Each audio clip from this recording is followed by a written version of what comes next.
Baru-baru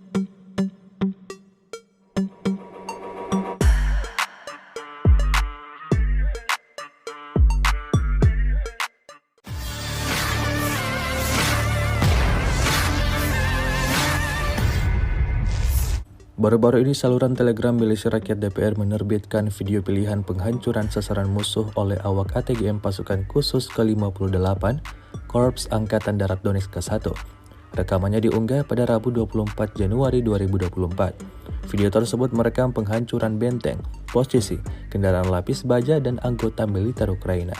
Pembuatan video dan penembakan dilakukan pada malam dan siang hari, sehingga tidak ada peluang bagi tentara angkatan bersenjata Ukraina untuk melarikan diri hidup-hidup.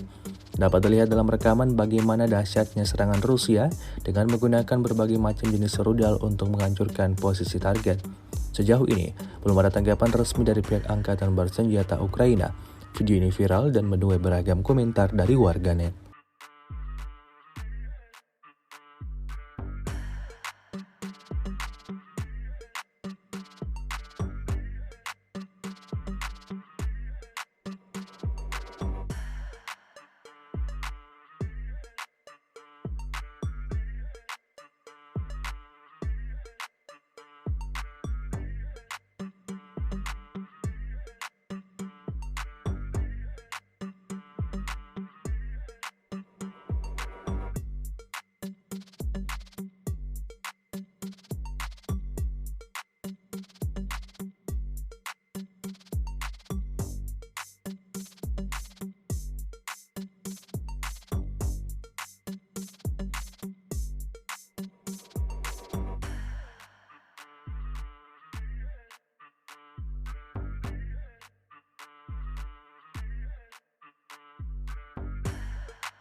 Download Tribun X sekarang, menghadirkan lokal menjadi Indonesia.